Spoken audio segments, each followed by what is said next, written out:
In a small village in Africa, there lived a girl named Zara. She was beautiful, with bright eyes and a warm smile. But Zara was not happy. She wanted to be famous. She dreamed of being a star, singing on big stages and having people cheer for her. Every night, she would look at the stars and wish for a life filled with fame and fortune. One day, while walking near the river, Zara met an old woman. The woman had a mysterious aura and seemed to know everything. "You seem troubled, my child," she said, her voice soft but powerful. Zara told her about her dreams of becoming famous. The old woman listened carefully and then said, "I can help you, but it will come at a cost. You must be willing to give up something precious." Zara thought about it. She didn't have much, but her dreams were everything. "I'll do it," she exclaimed, her heart racing with excitement. "Very well," the woman replied, "you will have fame, but you must sell your soul. You will become the star you wish to be, but you will lose what truly matters in life." Zara nodded, too eager to listen to the warning. With a wave of her hand, the old woman granted Zara her wish. Suddenly, Zara was transformed. She was no longer just a village girl, she became a famous singer. She had a beautiful voice that mesmerized everyone.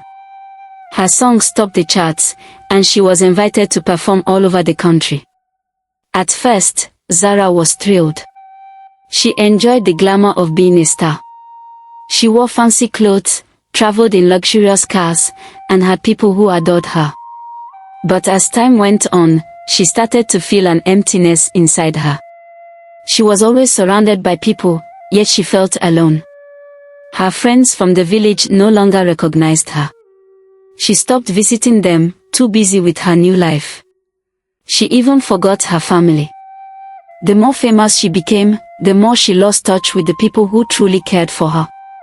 One day, while performing at a huge concert, Zara looked out into the crowd. The faces were smiling, but something felt wrong. She realized she didn't recognize anyone. The cheers felt hollow, and she longed for the warmth of her old life. That night, after the concert, Zara sat alone in her hotel room.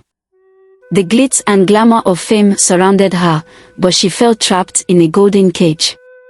She thought about the old woman's warning.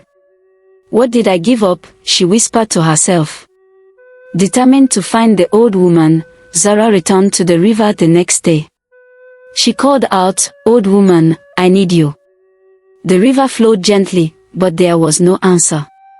Hours passed, and just as Zara was about to lose hope, the old woman appeared again. "I've come to seek your help," Zara pleaded. "I want to undo what I've done. I miss my family and my friends. I want my life back." The old woman looked at her with wise eyes. "You had your chance, but now you understand. Fame is not everything. True happiness comes from love and connection."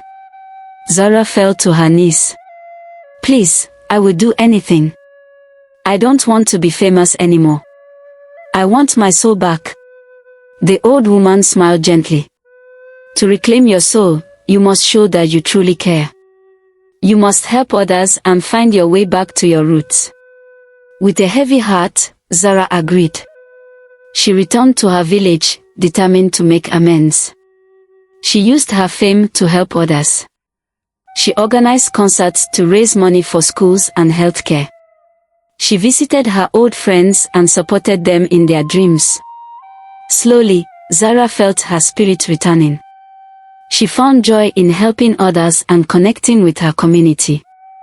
The emptiness inside her began to fade, replaced by love and friendship. However, fame can be a dangerous game.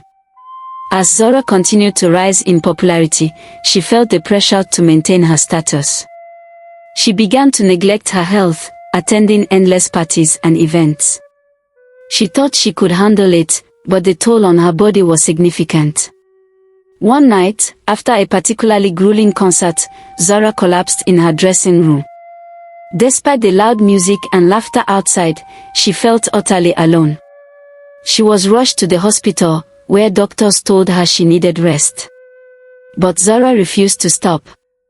"I can't let my fans down," she insisted.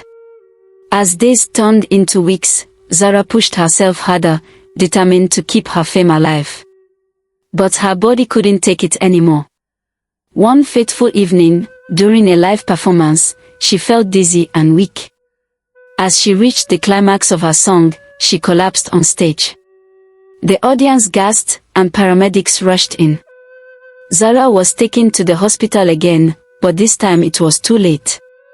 She had sacrificed her health for the sake of fame, and now she lay unconscious, surrounded by bright lights and the sounds of machines. In her unconscious state, Zara found herself face to face with the old woman again. "You wanted fame, but at what cost?" the woman asked. Zara felt the weight of her choices. "I wanted to be loved and admired," she replied weakly. "But now, I realize what I truly lost." When Zara finally woke up, she was devastated to learn that her fame had vanished. The tabloids quickly moved on to the next celebrity, and her name was forgotten. Heartbroken and alone, she realized that her sacrifice had led her to nothing. Zara spent her remaining days in the village, helping others in meaningful ways. She rebuilt the relationships she had lost, using her experience to teach young girls about the dangers of chasing fame without purpose. Though she never regained her star status, she found true happiness in the love and connection of her community. In the end, Zara learned that true fulfillment comes from the bonds we share, not the fleeting nature of fame. She had sold her soul for a moment of glory, but in giving back to her village, she found a different kind of light, a light that would shine forever in the hearts of those she loved.